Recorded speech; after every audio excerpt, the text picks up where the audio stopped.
चिंता के साथ प्रस्तुत करती हैं।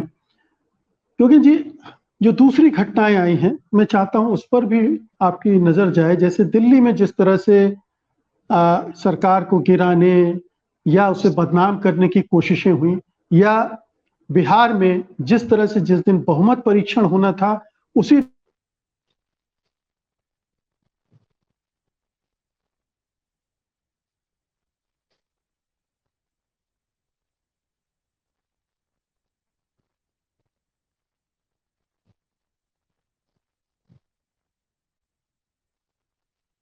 दिन छापेमारी शुरू।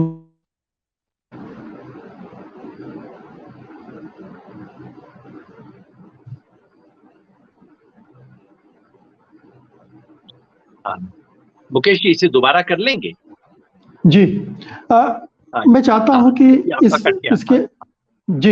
इसके अलावा भी जो दूसरी घटनाएं हो रही हैं उन पर भी मैं आपकी टिप्पणी चाहता हूं। जैसे दिल्ली में जिस तरह से सरकार को गिराने की कोशिशें हुई, बदनाम करने की कोशिश हुई, लगातार चल रही हैं। दूसरी तरफ बिहार में जिस दिन जनमत परीक्षण था उसी दिन ईडी और सीबीआई के छापे शुरू हो गए।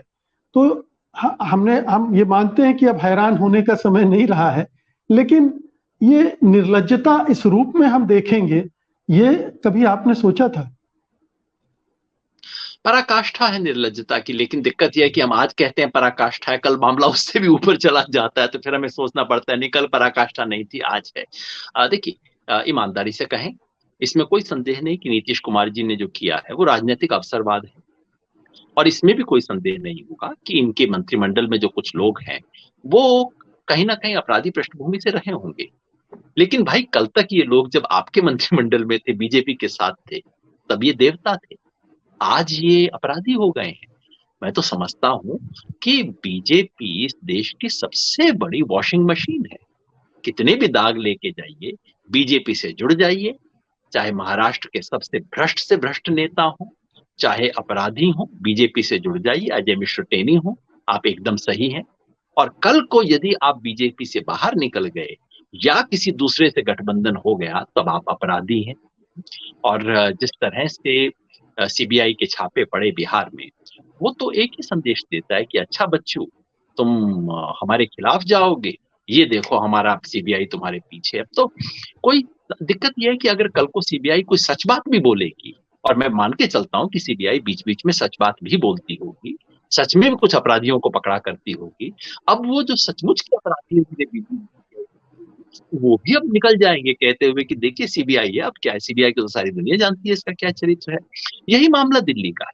दिल्ली में इसमें कोई शक नहीं कि एक के बाद एक लेफ्टिनेंट गवर्नर जो आ रहे हैं वो पिछले वाले से भी ज्यादा बेशर्मी अख्तियार कर रहे हैं, और ये सारे लेफ्टिनेंट गवर्नर निसंदेह आम आदमी पार्टी की सरकार के खिलाफ बीजेपी सरकार के दलाल की तरह काम कर रहे हैं। आप मुझसे पूछें तो मुझे जरूर लगता है कि शराब वाले मामले में कुछ गड़बड़ी है। जिस तरह से शराब के ठेके दिल्ली में दिए गए वो ठीक नहीं लगते हैं मुझे, उसके बारे में आरोप गंभीर है।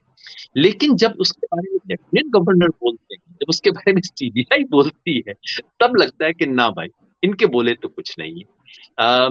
ये मेरे को जरूर लगता है कि आम आदमी पार्टी को सिर्फ ये नहीं कहना चाहिए कि हमारी शिक्षा देखिए, हाँ शिक्षा जरूर देखिए, पर भाई शराब का ठेका किसको दिया गया, क्यों दिया गया, अचानक दिल्ली में शराब की खपत इतनी क्यों बढ़ गई, इस सब का देश के सामने जवाब देना चाहिए। लेकिन जो केंद्र सरकार कर रही है वो तो खुल्लम खुल राज्य सरकारों को अपने अंगूठे के नीचे दबाने का खेल कर रही है, इसमें कोई संदेह नहीं है। सन 1980 के दशक में देश में संघीय व्यवस्था की स्थिति थी कि जब इंदिरा जी को कोई राज्य पसंद नहीं आता था, सरकार उसको अगले दिन यूं डिसमिस कर दिया करती थी। लगभग कुछ वैसी अवस्था में हम आ गए हैं। ये सारी कुरीतियां बंद हुई थी जब सुप्रीम कोर्ट का फैसला, बम्बई जजमेंट आया था, जब एक कमेटी बनी थी, तो लगा था कि हाँ देश में वापस संघीय राज 1990 के दशक में आया था। आज हम पुनः वैसी ही नहीं, उससे भी ज्यादा बदतर स्थिति के अंदर है। जो बीजेपी का विरोध करेगा उसके पीछे सीबीआई, उसके पीछे ईडी। और मुकेश जी, आप और हम भी बोल रहे हैं, आप भी जरा ध्यान से रहिएगा, कल परसों पता लगता है कि आपके घर भी कोई पहुंच जाएगा स्वागत करने आपका। तो इस वक्त तो बिल्कुल ये स्थिति है, और इसलिए आज जो भी इस देश की का हित चाहता है, जो देश का भविष्य, उनके लिए केवल एकमात्र धर्म है। 50 चीजें मत देखिए।